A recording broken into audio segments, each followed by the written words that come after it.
हाय, आप देख रहे हैं बिग बॉस का छोटा recharge only on the Lalan top.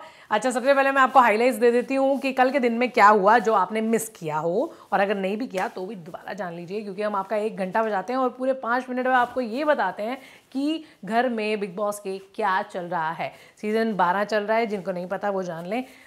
अब आते हैं हाईलाइट्स पे। पहली बात तो ये है कि दोस्त बनने लगे हैं दुश्मन। कैसे बताएंगे, धीरज धरें। दूसरी बात यह है कि दीपक का जो टच है वो दीपिका को बैड टच लगा। तीसरी बात यह कि रोमिल पे भद्दे इल्ज़ाम लग रहे हैं, जो कि अच्छी बात नहीं है। तो पहली बात यह है कि बिग बॉस के घर में जितने भी लोग गेम खेल रहे हो या ना खेल रहे हो, सबसे बड़ा खिलाड़ी कौन है? Big boss. उनको पता है कि घर का माहौल किस तरीके का चल रहा है और कैसे टीम्स को बांटना है। तो उन्होंने क्या किया है कि अभी वुल्फ पैक और हैप्पी क्लब दोनों डिसॉल्व हो चुके हैं, सब इधर के उधर हो चुके हैं, सब अपने लिए गेम खेलने चालू हो चुके हैं।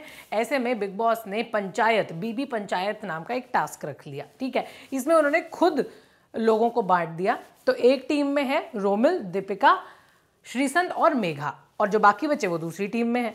बाकी जो सोमी और जसलीन है उनको संचालक बना दिया है बिग बॉस ने। मतलब कि इसमें जो भी विनर रहेगा वो ये दोनों लड़कियां बताएंगी।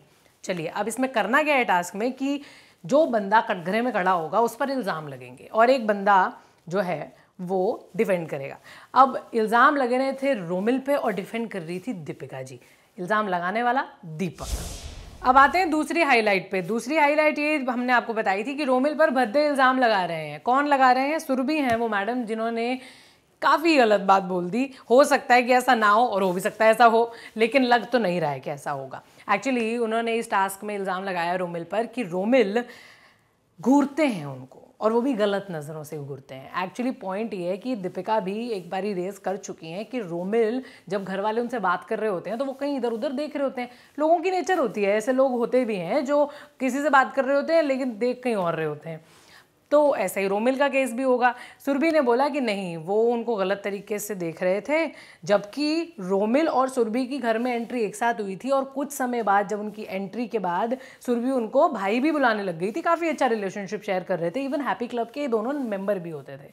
लेकिन इस तरीके का जब इल्ज़ाम लगा तो बहुत हर्ट हुए रोमिल। उन्होंने कहा कि ऐसा बिल्कुल नहीं है, मैं अपनी बेटी की कसम खा के बोलता हूँ कि मैंने किसी को भी उस गंदी नज़र से नहीं देखा है कभी। ये मेरी नेचर है कि जब कोई मुझसे बात कर रहा होता है तो मैं इधर उधर देखता हूँ, जिससे कि अगर मेरी कहीं नज़र टिक जाती है तो वो सामने वाला बंदा ऐसा सोचता है मैं उसको देख रहा हूँ और वो अनकंफर्टेबल हो जाता है। लेकिन मैं अनकंफर्टेबल बिल्कुल करना नहीं चाहता किसी को, और ना ही मैं किसी को गंदी तरीके से घूरता हूँ। अब इस बात से वो हर्ट तो हो ही गए हैं। ठीक है, इसी चक्कर में वो घर में कोने पर रोते हुए दिखाई दिए। और अब सीन ये है कि वो तो समय ही बताएगा कि अब इन दोनों की जो दोस्ती है वो टिकती है या नहीं। और रोमिल इसलिए भी सैड हैं क्योंकि हैप्पी क्लब के मेंबर्स यानी दीपक, सोमी और सुरभि, तीनों से उनका रिलेशनशिप खराब हो चुका है। अगली बात दीपक और दीपिका की है। ठीक है, एक मात्रा का फ़र्क है लेकिन जेंडर का भी फ़र्क है, ये समझ नहीं पा रहे हैं दीपक की क्या प्रॉब्लम है। कोई टास्क शुरू होता है ना तो वो इतने सेंटी हो जाते हैं कि वो बौखला जाते हैं। उनको होता है कि हर टास्क में मैं फर्स्ट आना चाहिए हूँ, बेस्ट परफॉर्मेंस होनी चाहिए। बेस्ट परफॉर्मेंस के चक्कर में इतना सेंटी ना हो जाए कि इस तरीके की हरकत कर दें। अब इस तरीके का क्या मतलब है, जैसे कि आप इसमें देख सकते हैं दीपिका उंगली दिखाते हुए मना कर रही हैं कि रुक जा, क्यों कर रही हैं। अब दीपक एज यूजुअल सेंटी हो रखे हैं। पंचायत टास्क चल रहा है, जैसे कि हमने आपको बताया। इस टास्क में इल्ज़ाम लग रहे हैं, हीटेड आर्ग्यूमेंट्स हो रहे हैं, बहसें हो रही हैं। इधर से दीपक बहस कर रहे हैं, उधर से दीपिका बहस कर रही हैं। अब दीपक अपना पॉइंट रखना चाहते हैं, तो एक बहस में क्या हुआ, दीपक ने दीपिका को टच कर दिया। मतलब अपनी तरफ से ऐसे दिखाने के लिए करते नहीं, ऐसे पकड़ लेते हैं, मैन हैंडलिंग कर लेते हैं। तो उनको अच्छा नहीं लगा। उन्होंने कहा कि ये जो तुमने किया है इसको रिपीट मत करना। फिर नहीं माने, वो हो गए सेंटी। दूसरी बात भी सुनाने के लिए उन्होंने क्या किया कि उंगली से इशारे करते करते उनको उंगली लगा दी। इस पर वो भड़क गई। उनको लगा कि ये बैड टच था, उनको उनका टच बिल्कुल भी अच्छा नहीं लगा। जबकि देखने वाले को ऐसा लग रहा है और हमें भी ऐसा लग रहा है कि अनइंटेंशनल रहा होगा। ऐसा नहीं है, क्योंकि कई बारी बंदा बहसा बहसी में ऐसा कर देता है।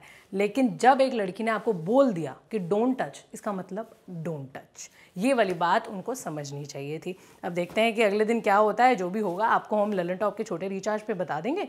आप देखते रहिए ललन टॉप। हमारे पेज को लाइक करिए फेसबुक पर, यूट्यूब पर देख रहे हैं तो चैनल सब्सक्राइब कर लीजिए, और अगर एक स्मार्टफोन यूज़र हैं तो हमारी ऐप को भी डाउनलोड कर सकते हैं। Thank you.